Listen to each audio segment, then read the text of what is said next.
Baiklah Bapak Ibu yang dikasihi Tuhan, kita bersyukur buat penyertaan Tuhan. Kita boleh menikmati berkat Tuhan sepanjang satu minggu yang sudah kita lalui. Oleh karena Tuhan kita boleh bersama-sama hari ini, walaupun situasi yang mungkin berbeda dari waktu-waktu sebelumnya, tapi kita percaya bahwa Tuhan akan tetap menyertai kehidupan kita. Kita akan beribadah bersama di rumah saat ini, memuji dan memuliakan Tuhan. Tuhanlah yang kita tinggikan. Baiklah, kita akan persiapkan hati dan pikiran kita. Kita akan bersaat teduh. Saat teduh kita mulai.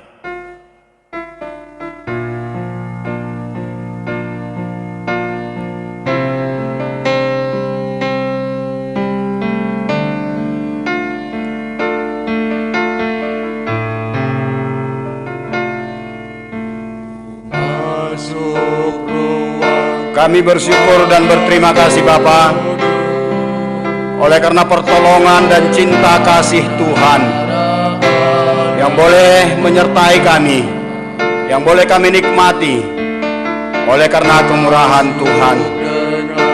Jika pada saat ini kami boleh beribadah di rumah kami masing-masing, itu juga karena pertolongan dan cinta kasih-Mu Bapa.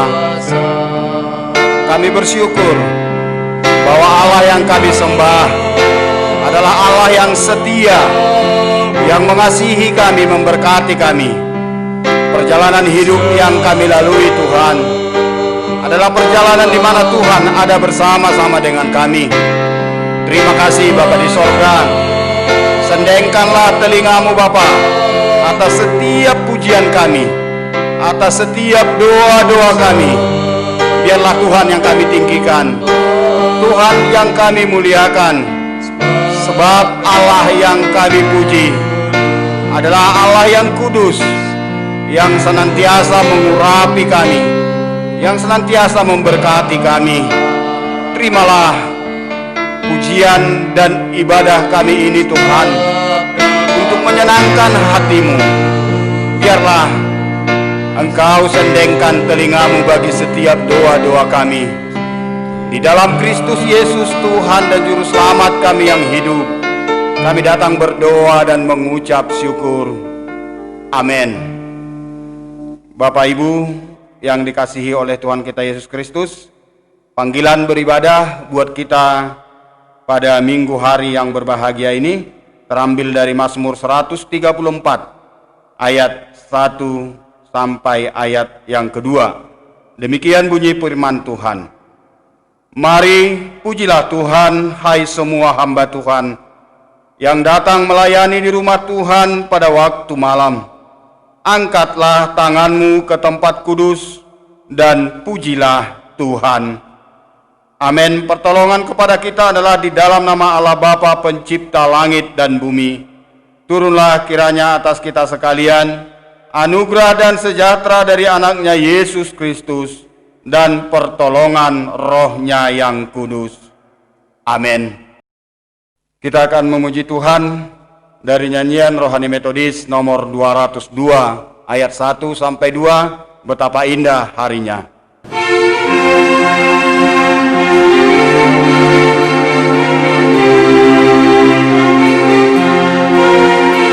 Betapa indah harinya satu diri padamu, alangkah sukacitanya ku memberitakannya terus. Indahlah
Bapak Ibu jemaat Tuhan, kita akan bersama-sama mengucapkan pengakuan iman rasuli kita. Kita mulai. Aku percaya kepada Allah, Bapa yang Maha Kuasa, Khalik langit dan bumi, dan kepada Yesus Kristus, Anaknya yang tunggal, Tuhan kita, yang dikandung daripada Roh Kudus, lahir dari anak darah Maria, yang menderita di bawah pemerintahan Pontius Pilatus, disalibkan, mati dan dikuburkan, pada hari yang ketiga, bangkit pula dari antara orang mati, naik ke sorga, duduk di sebelah kanan Allah, Bapa yang Maha Kuasa, dan akan datang dari sana untuk menghakimi orang yang hidup dan yang mati. Aku percaya kepada Roh Kudus, gereja yang kudus dan am, persekutuan orang yang kudus, pengampunan dosa, kebangkitan daging, dan hidup yang kekal. Amin. Kita akan menyaksikan warta jemaat kita yang ada di slide kita.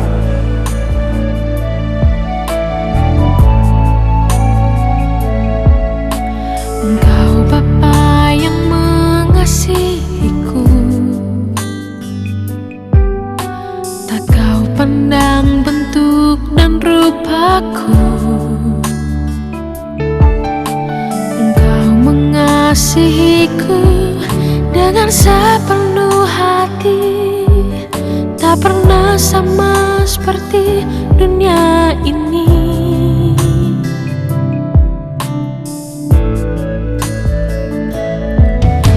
Engkau Bapa yang mengajariku melewati badai langit biru.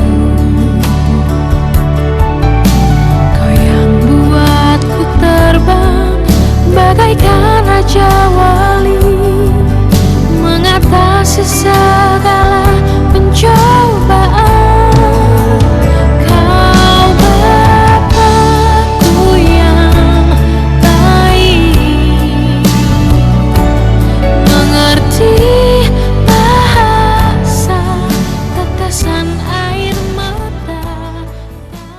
Bapak Ibu, kita akan kembali memuji Tuhan dari nyanyian Rohani Metodis nomor 86 ayat 1 sampai 2, Serikat Persaudaraan.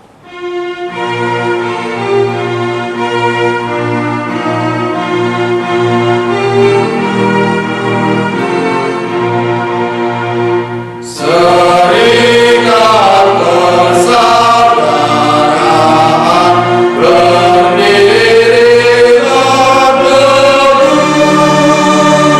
sempurna dan persatuan di dalam Tuhanmu, bersama-sama majulah, dikuatkan iman, berdamai bersejahtera dengan pengasihan. Serikatmu tetap teguh di atas alasan, yaitu satu Tuhanmu dan satulah iman, dan satu juga baptisan, dan Bapa satulah, yang olehmu sekalian dipuji disembah. Amin.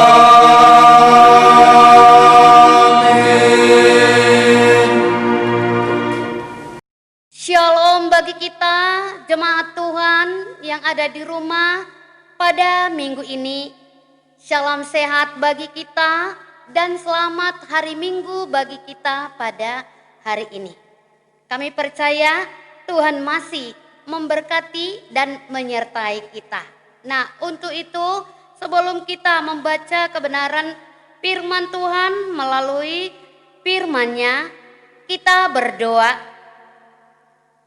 Terpujilah Engkau Bapa kami, Bapa yang baik, Bapa yang terus menyertai dan memberkati perjalanan kehidupan kami dalam satu minggu ini hingga pada saat ini. Oh Bapa, kami percaya tanpa kasih dan pertolongan-Mu kami tidak dapat melakukan apapun kalau Tuhan tidak menghendaki. Untuk itu mari Bapa, pada saat ini kami mau mendengar kebenaran firman Tuhan, karena ini adalah melakukan kehendak Tuhan. Mari ajari hamba-Mu, demikian juga jemaat Tuhan, sehingga mereka dapat yaitu merasakan bahkan melakukan di dalam kehidupan mereka dan menjadi berkat bagi mereka. Dalam nama Yesus kami berdoa bersyukur kepadamu. Amin. Firman Tuhan bagi kita yang diambil dari kitab Matius pasal 18 mulai ayat 15 sampai ayat 20. Demikian pembacaan firman Tuhan. Tentang menasehati sesama saudara. Apabila saudaramu berbuat dosa, tegurlah dia di bawah 4 mata. Jika ia mendengarkan nasihatmu, engkau telah mendapatkan kembali. Jika ia tidak mendengarkan engkau, bawalah seorang atau 2 orang lagi, supaya atas keterangan 2 atau 3 orang saksi, perkara itu tidak disangsikan. Jika ia tidak mau mendengarkan mereka, sampaikanlah soalnya kepada jemaat. Dan jika ia tidak mau juga mendengarkan jemaat, pandanglah dia sebagai seorang yang tidak mengenal Allah atau seorang pemungut cukai. Aku berkata kepadamu, sesungguhnya apa yang kamu ikat di dunia ini akan terikat di sorga, dan apa yang kamu lepaskan di dunia ini akan terlepas di sorga. Dan lagi aku berkata kepadamu, jika 2 orang daripadamu di dunia ini sepakat meminta apapun juga, permintaan mereka itu akan dikabulkan oleh Bapa-Ku yang di sorga. Sebab di mana 2 atau 3 orang berkumpul dalam namaku, di situ aku ada di tengah-tengah mereka. Demikian pembacaan firman Tuhan. Jemaat yang dikasihi oleh Yesus Kristus, tema kita pada minggu ini yaitu hidup saling menasehati di dalam Tuhan. Hidup saling menasehati di dalam Tuhan. Nah, jemaat yang dikasihi Tuhan, pada umumnya manusia itu pasti pernah melakukan kesalahan. Ya, itu tidak terlepas selagi masih hidup. Nah, tentu namanya kesalahan itu pasti salah. Kan begitu? Pasti salah. Dan namanya kesalahan juga itu ya pasti juga menyakitkan bagi seseorang kalau kita berbuat salah. Mungkin juga bagi diri kita sendiri. Nah, untuk itu ya, setiap orang yang berbuat salah itu wajib ya atau wajar diingatkan, dinasehatkan supaya ia sadar dan memahami bahwa perilaku atau pekerjaannya itu salah. Nah, hal inilah juga yang menjadi topik pembahasan firman Tuhan pada minggu ini, yaitu menasehati sesama saudara. Nah, sebagaimana tema kita tadi, hidup saling menasehati di dalam Tuhan. Karena memang tidak semua ya jemaat yang dikasihi oleh Yesus Kristus, tidak semua orang suka dinasehati. Tidak semua orang suka ditegur. Ya, karena menganggap itu bagi dia pelecehan. dipermalukan. Jadi tidak semua orang menerima nasihat itu. Namun satu hal yang kita ketahui ya, melalui pembacaan firman Tuhan atau melalui perintah Tuhan soal menemukan kesalahan orang lain harus memang dinasihati dan harus ditegur. Nah, untuk itu firman Tuhan melalui pembacaan kita pada minggu ini ya menasehati supaya sahabat atau orang tidak terus jatuh ke dalam dosa karena kesalahan-kesalahan yang dilakukannya. Tetapi ia dapat menyesal, dapat bertobat. Nah, karena dinasehati. Nah, jadi pada umumnya ya orang banyak tidak suka. Tetapi firman Tuhan mengatakan itu harus dilakukan. Apalagi kita sebagai orang-orang percaya harus menerima dan harus melakukannya. Ibaratnya saya bersalah, saya harus menerima teguran atau nasihat itu. Dan ibaratnya saudara-saudari juga bersalah. Ya, harus kita menerima nasihat itu. Nah, inilah yang mau dikatakan firman Tuhan pada minggu ini. Nah, untuk itu mari kita melihat apa yang mau dikatakan firman Tuhan. Bagian pertama, bagaimana sikap untuk memulihkan keadaan orang berdosa atau pendosa itu. Dalam arti tadi, yang cenderung hidup di dalam kesalahannya. Tidak mau menyesal atau tidak mau bertobat. Nah, ini kita lihat tadi di ayat 15 sampai ayat 17. Dan kita harus mengingat apa yang dikatakan dalam Imamat. Ya 19 ayat 17 yang mengatakan jangan membenci saudaramu, terutama membenci di dalam hati, tetapi kau harus menegur, kau harus menasehati dia. Ini memang firman Tuhan mengingatkan, kau harus menegur, kau harus mengingatkan dia. Memang soal mengingatkan menegur itu punya resiko. Itu tadi mungkin kita disakiti, mungkin dikatakan pak jago-jagoan kan begitu. Ya, punya resiko. Tetapi itu harus dilakukan. Nah, untuk itu ada ya beberapa poin strategi untuk menasehati ya bagi orang yang bersalah atau terutama di kalangan kita atau sanak saudara kita. Nah, pertama sekali firman Tuhan mengatakan dengan empat mata. Artinya bertatap muka dengan empat mata. Nah, apa alasannya itu? Nah, mungkin dengan empat mata dia tidak tersinggung. Atau mungkin dia berbicara secara pribadi dengan menyatakan kesalahannya. Jadi mudah kita mengetahui, menemukan kesalahannya atau dia mudah mengakui kesalahannya. Itu bagian pertama, empat mata.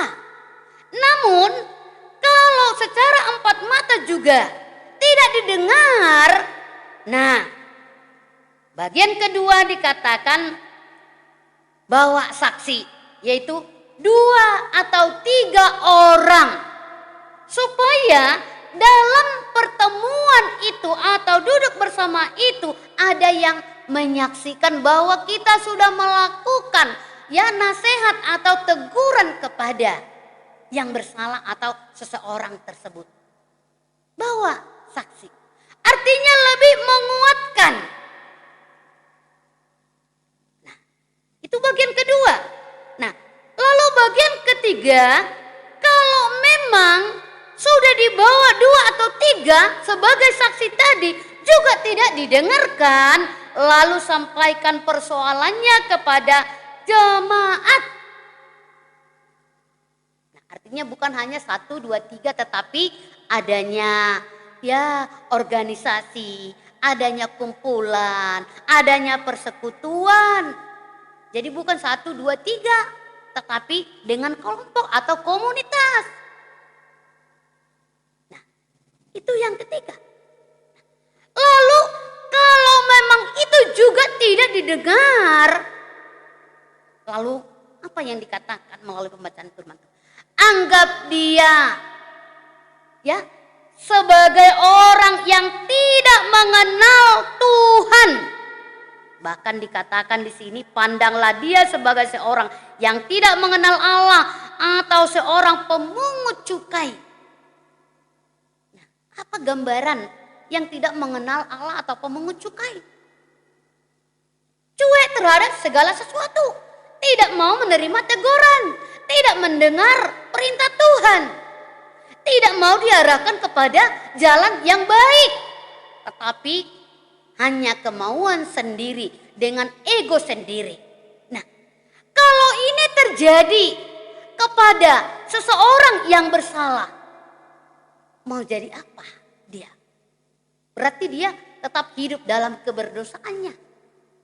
Nah, hal inilah yang mau ditegaskan oleh firman Tuhan bagi kita pada hari ini, pada saat ini.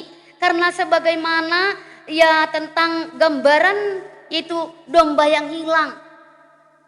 100 domba, tapi kalau hilang satu, yang 99 itu ditinggalkan dulu untuk mencari yang satu. Kenapa?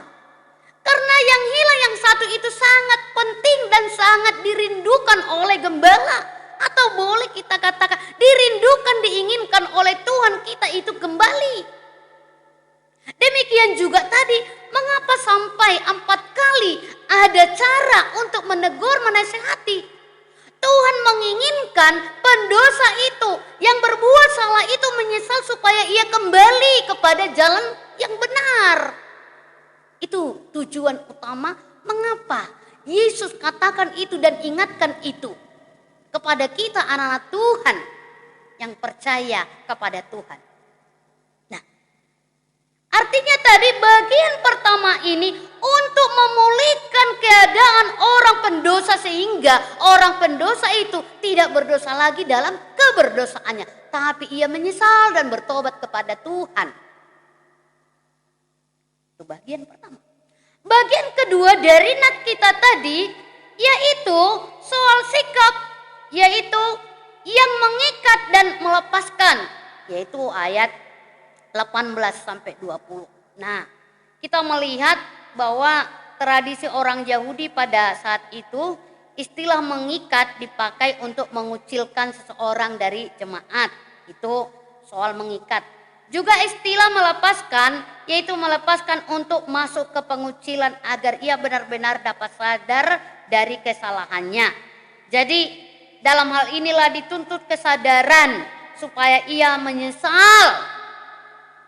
Karena dengan ia menyesal, maka Tuhan menerimanya. Kita ingat, ya, anak yang hilang. Dia hilang. Dia berpoya-poya, hidup dalam keberdosaan. Tetapi karena ia menyesal, datang kembali kepada orang tuanya, kepada bapaknya, diterima. Demikian juga. Kalau yang berdosa tadi menyesal, bertobat, diterima kembali. Nah, istilah tadi mengikat dan melepaskan, daripada kesimpulan yang keempat tadi, udah biarkan dia dulu, biar dia merasakan, sehingga setelah dia dikucilkan, setelah dia dilepaskan, maka ia merasa. Tapi bagi kita jemaat yang dikasihi oleh Yesus Kristus, bagian yang kedua ini kalau boleh jangan kan begitu. Biarlah bagian pertama 4 mata kan begitu. Alangkah luar biasa. Terus menyesal. Nah, jadi kata mengikat dan melepaskan tadi, ya, lepaskan dia. Artinya biarkan, kan begitu. Biarkan dia lepaskan. Nah, maunya jangan, kan begitu. Tetapi ya, pembacaan firman Tuhan mengingatkan, tetap dituntut kesadaran, dituntut penyesalan. Dengan menyesal, dengan bertobat, dengan sadar, maka Tuhan menerima kembali sebagaimana firman Tuhan di mana tadi, di mana ada 1-2 orang sepakat, dalam arti dia sadar dan menyesal, maka Tuhan memberi jawaban bagi kita. Nah, jadi untuk itu kepada kita jemaat yang dikasihi oleh Yesus Kristus, firman Tuhan melalui pembacaan kita tadi, anak-anak Tuhan ya pasti juga pernah berbuat salah dan mungkin kita sendiri. Tetapi untuk itu mari kita siap untuk ditegur, kita siap untuk dinasehati ya. Bukan kita untuk menggosip kesalahan orang atau kita perguncingkan atau kita mempermalukan, tetapi kita sebagai anak-anak Tuhan tadi ada firman Tuhan secara rohani menegur sahabat atau teman-teman kita. Karena ingat, dengan gampangnya kita ya mempermalukan atau dengan gampangnya kita juga mengatakan ya atau menyepelekan seseorang itu, ingat sebagaimana firman Tuhan ya, sebab ukuran yang kamu pakai untuk ya orang itu juga akan diukurkan kepada kamu. Nah, kita mau itu tidak terjadi. Tapi kita mau ukuran yang baik yang harus kita lakukan dan ukuran yang baik kita juga terima. Nah, jadi untuk itu mari kita tidak boleh menghakimi, tetapi mari tadi tegur secara empat mata dan bawa 2 atau 3 sebagai saksi. Dan kalau tidak bisa dengan jemaat, ya apabila hal ini juga tidak bisa dilakukan tadi, maka ya beri kesempatan kepada dia untuk kembali menyadari dan bertobat.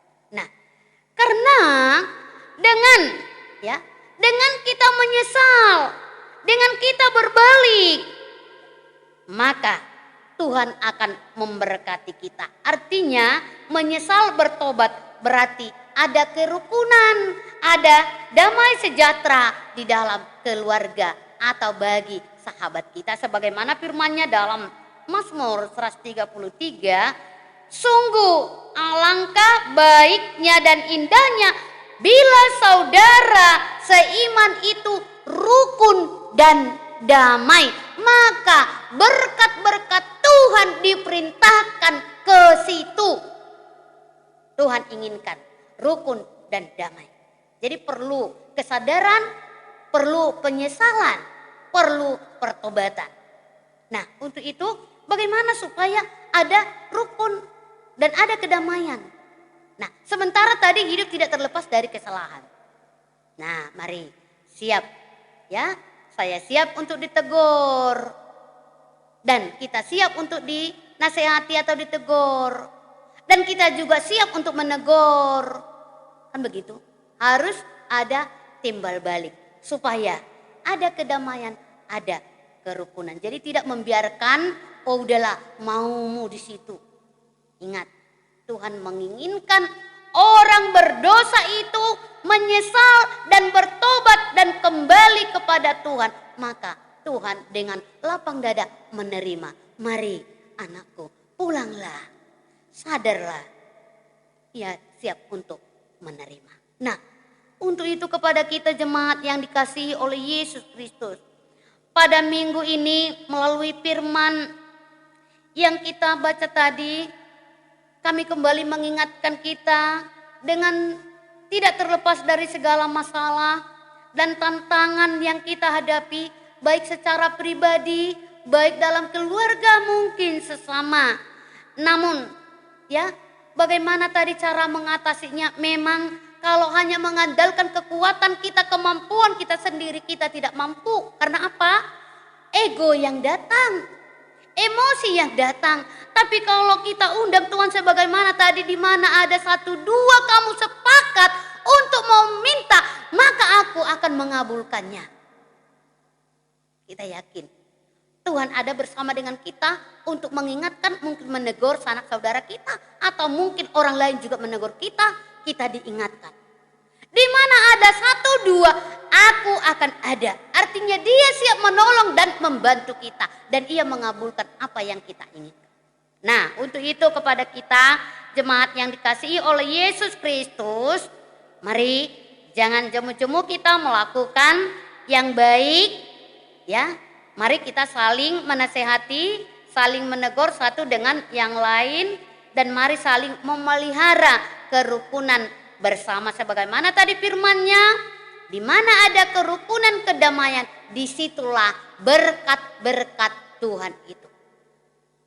Di dalam keluarga kita, di dalam pribadi kita, Tuhan perintahkan berkat-berkat itu. Jadi untuk itu mari kita siap sebagai anak-anak Tuhan menjadi pelayan bagi sesama kita. Sebagaimana tadi ya firman Tuhan untuk mengingatkan kita dengan strategi untuk menasehati dan menegur orang ya. Baik sesama kita sehingga mereka tidak terlena dengan kesalahannya, tidak terlena dengan keberdosaannya, tetapi ia kembali mengenal Tuhan dan kembali kepada Tuhan. Jadi mari Tuhan memberkati kita di minggu ini. Kami yakin percaya persoalan, masalah terus kita hadapi pada saat ini, tapi kami yakin ada Tuhan bersama kita. Ada Tuhan bersama kita, ada Yesus bersama kita, ada Roh bersama kita yang menolong kita dan memberkati kita. Ya, mari saling menasehati, saling mengingatkan satu dengan yang lainnya, tetapi di dalam Tuhan. Tuhan memberkati, kita berdoa.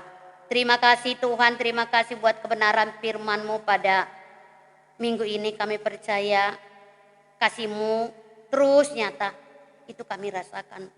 Oh Bapa, firman-Mu yang mengingatkan kami supaya kami terus hidup saling menasehati, hidup saling tegur-menegur di dalam Tuhan untuk mengarahkan kehidupan kami untuk menjalani kehidupan sehari-harinya.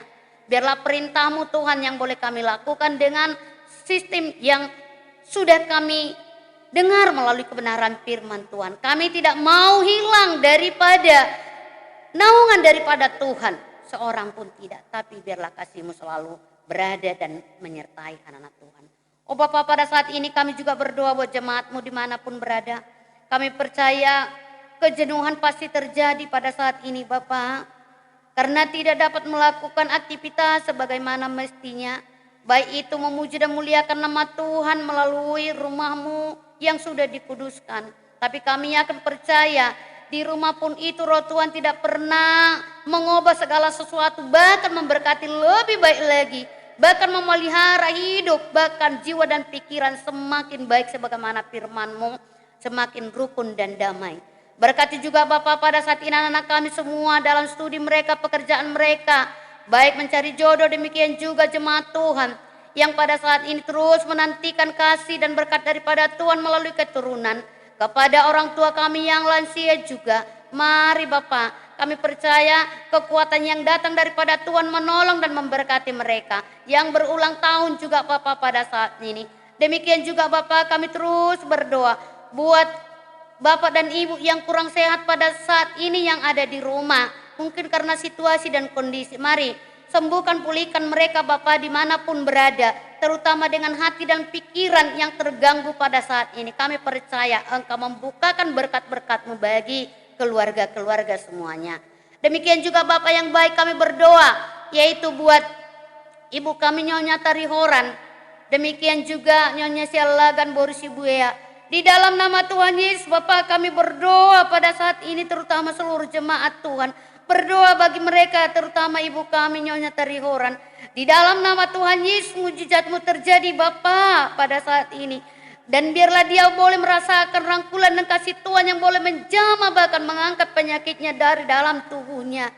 Baik itu ibu kami Borusi Buaya Bapak, sehingga mereka boleh kembali ke rumah mereka juga sebagaimana mestinya. Kami juga berdoa buat keluarga mereka, baik suami dan anak-anak mereka juga Bapak, yang menantikan kehadiran mereka pulang ke rumah. Mari pada saat ini Engkau berkati, Engkau jaga, Engkau pelihara mereka juga Bapak, jauhkan mereka dari segala penyakit-penyakit yang terjadi pada saat ini.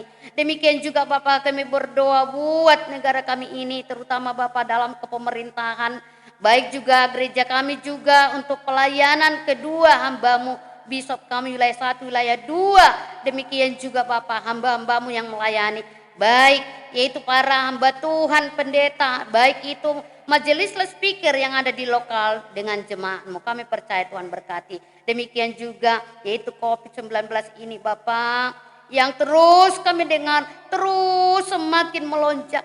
Kami tidak tahu apa yang harus kami lakukan Bapa pada saat ini.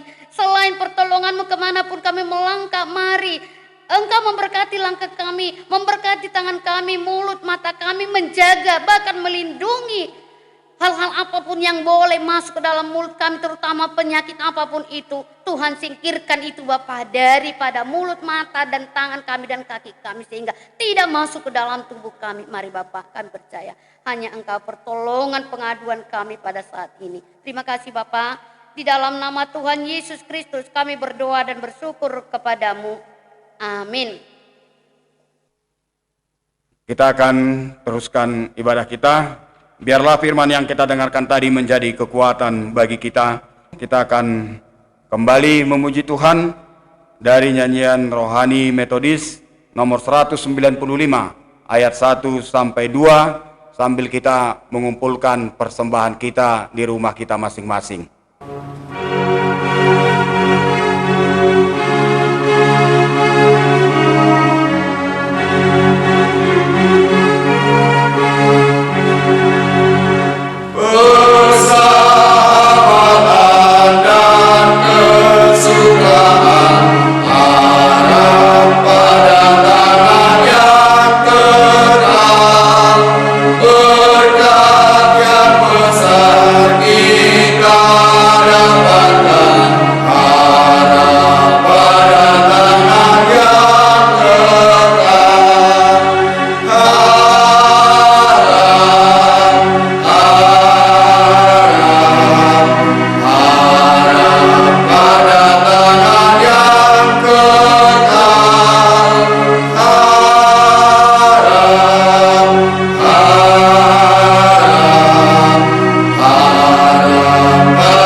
Marilah kita sama-sama berdoa, doa Bapa kami, kita mulai. Bapa kami yang di sorga, dikuduskanlah namamu, datanglah kerajaanmu, jadilah kehendak-Mu di bumi seperti di sorga. Berikanlah kami pada hari ini makanan kami yang secukupnya, dan ampunilah kami akan kesalahan kami, seperti kami juga mengampuni orang yang bersalah kepada kami. Dan janganlah membawa kami ke dalam pencobaan, tetapi lepaskanlah kami daripada yang jahat, karena Engkaulah yang empunya kerajaan, dan kuasa, dan kemuliaan sampai selama-lamanya. Amin. Doksologi kepada Allah beri puji.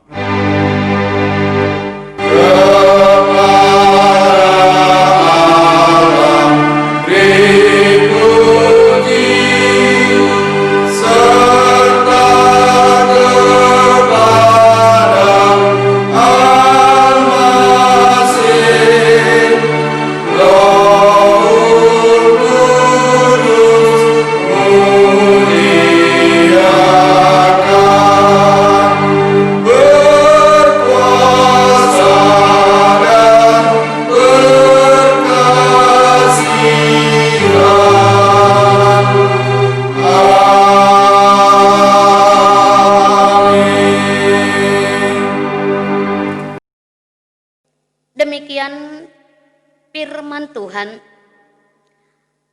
Mari kita saling hidup, saling menasehati satu dengan yang lainnya, maka berkat-berkat Tuhan akan dicurahkan bagi kita. Amin. Mari kita menerima berkat daripada Tuhan saja. Maka anugerah daripada Tuhan kita Yesus Kristus dan pengasihan dari Allah Bapa serta persekutuan dengan Roh Kudus, itulah yang menyertai, memberkati, dan melindungi engkau saat ini, besok, dan sampai selama-lamanya. Amin.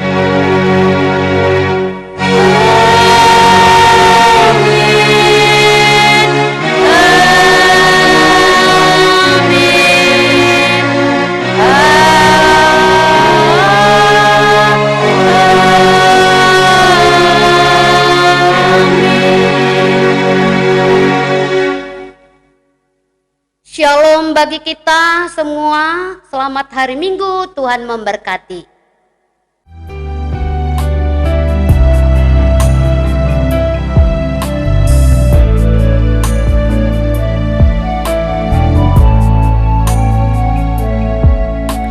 Engkau Bapa yang mengasihiku, tak kau pandang bentuk dan rupaku. Engkau mengasihiku dengan sepenuh hati, tak pernah sama seperti dunia ini.